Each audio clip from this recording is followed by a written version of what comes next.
कि जो आज मेरे जैसे पूरब को भी बोलने का समय मिल गया तो थोड़ी बहुत बात मुझे बुद्धि से सुनी पे ही मैं बताना चाहूँगा। कहते हैं कि गुरु के सुमरन मात्र से नासत निधन अनंत साधर सवारम में ध्यावत है सब पर। सभी संत सबसे पहले गुरु का नाम लेकर अपने कार्य की शुरुआत करें। मतलब सुमरन मात्र से अनंत विघ्नों का नाश हो जाता है। हमें मानव जीवन क्यों मिला? ये गुरु भक्ति करने के लिए मानव जीवन मिला। और जितने भी जीवन है, 84 लाख जीवनियां हैं, कोई गुरु भजन नहीं कर सकता। सिर्फ एक मानव ही कर सकता है गुरु भजन। और गुरु से ऊपर कोई भगवान नहीं है। भगवान तो उसकी स्तुति करता है गुरु की। भगवान को आप सब कहते हैं क्योंकि गुरु जी ने खोल कर बताया, वह माने भूमि, कह माने गगन, वह माने वायु, वह माने अग्नि और न माने नील। जो भी तुमको दिखाई देता है इस जगत में वो सब भगवान है, चाहे मकान है, चाहे पेड़ है, चाहे वे पंचभौतिक है, प्रकृति है। अपवा स्वयं का अपवा और गुरु ये दिखाई नहीं देते। गुरु समझदार जी कहा करते थे कि भाई जब हम चले जाएंगे, शरीर को छोड़ देंगे, फिर मेरा नाम बताओ क्या है? नाम तो इस शरीर का है। स्वयं का गुरु जी का नाम थे, उनका कोई नाम नहीं और हमारा भी कोई अपना नाम नहीं है। तो माता पिता के द्वारा जो नाम हमारा रखा जाता है वो नाम हम खुद यूज नहीं करते, अपने प्रयोग नहीं करते। हम स्वयं अपने नाम से अपने आप को नहीं बुलाते। बुलाते हैं कैसे? सर्व नाम से। एक हमारा सबका नाम है जो किसी ने हमारा नाम नहीं रखा। क्या आपको पता है कि वो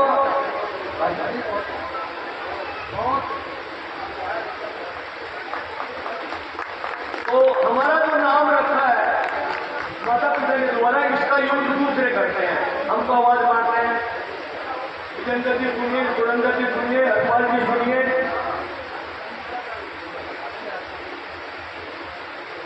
लेकिन एक नाम हमारा सबका नाम, वो किसी ने रखा नहीं।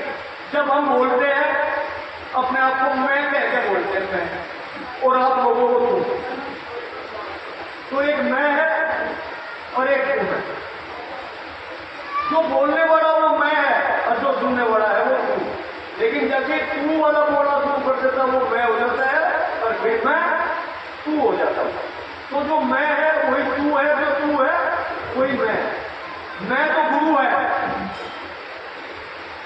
और शिष्य सुनने वाला तू है। जब भी कोई बोलेगा, क्योंकि ज्ञान सुनने से आता है, बोलने वाला देने वाला होता है ज्ञान। सुनने से ज्ञान ग्रहण किया जाता है, दिया नहीं जाता। तो एक मैं है एक तू, तो इससे साबित होता है कि हम सब एक ही, दो है ही नहीं, हम सब एक ही। तो ये जो मनुष्य अभी एक वाणी आई थी और उसके लिए कहा कि हमें परमात्मा की भक्ति के लिए, उनको प्राप्ति के लिए क्या करना चाहिए, पहले वो जान लो।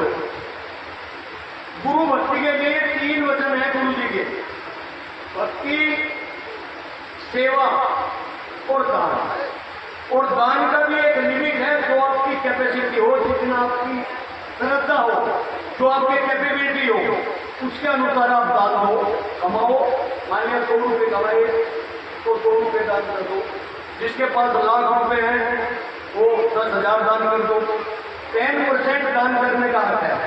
जिसके पास धन भी नहीं है वो सेवा करना, समाज की कोई पानी पिला दो, अपने बाहर आने का साधु संतों को बाहर गया है उनको खाना खिला दो, जैसा भी अपना है। एक ये हो गया। और तीसरा है भक्ति। और भक्ति कभी बोलकर नहीं की जाती, क्योंकि मुझसे बोलकर जो भक्ति करेंगे वो जड़ भक्ति है। जितनी भी वाणियां यहाँ हैं ये सब जड़ भक्ति है। इससे गुरु की प्राप्ति कभी नहीं हो सकती, क्योंकि ये शरीर जड़ है। जड़ से निकला हुआ प्रत्येक वर्ड भी जड़ है। इसीलिए कहा भवन अक्षर माया माई गुरु से निकला हुआ हर वर्ड सार है। बहुत से लोग कबीर पंथ में इधर उधर तोड़ते फिरते हैं गुरु समनदास जी को छोड़कर, उनको यही नहीं पता सार क्या है। गुरु के मुख से निकला हुआ हर वर्ड सार है, लेकिन एक इशारा करते हैं गुरु जी, उस इशारे को जो समझ गया उसके लिए हर वर्ड सार है, और जो उस इशारे को नहीं समझा और वो सार कभी मुख से बोल के दिया ही नहीं जा सकता, कभी नहीं दिया जा सकता। उसका एक तरीका है। मेरे जीवन में जो घटना घटी, अगर आप वो सुनना चाहते हैं ध्यान से सुने, ना बोले। अभी भाई ने एक वाणी मेरे से पहले ने एक वाणी कही थी, दया करो महाराज रविदास कहने वाले। यह अरदास है, दुनिया की सबसे बड़ी भक्ति है अरदास।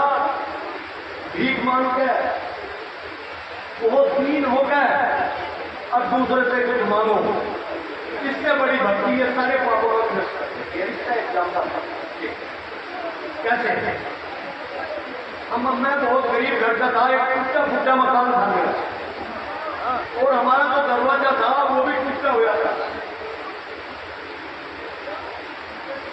तो हम गेहूं कटन जाते, रोज एक कुत्ता हुआ दरवाजे में घुसे, हमारा दूध पी जाता। गेहूं काट के हुए हम और दूध पी जा सकता। बड़ा दुख हुआ, घर वाले लोग कहते हैं हमें तो दूध नहीं मिलता ही, सारा करना पड़ेगा।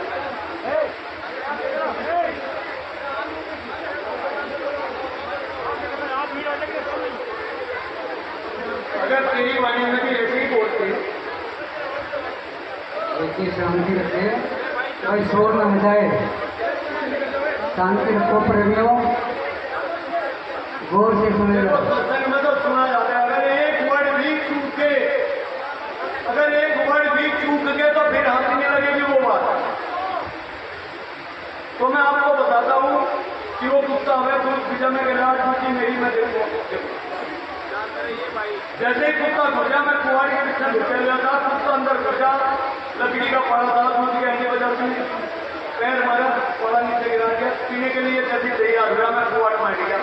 अरे का जो सोना कुत्ते ने फिर दे दिया वापस आया, चारों टांग ऊपर को डाली क्योंकि मेरे हाथ में लग देखा, काम भी लगता ही कर रहा था।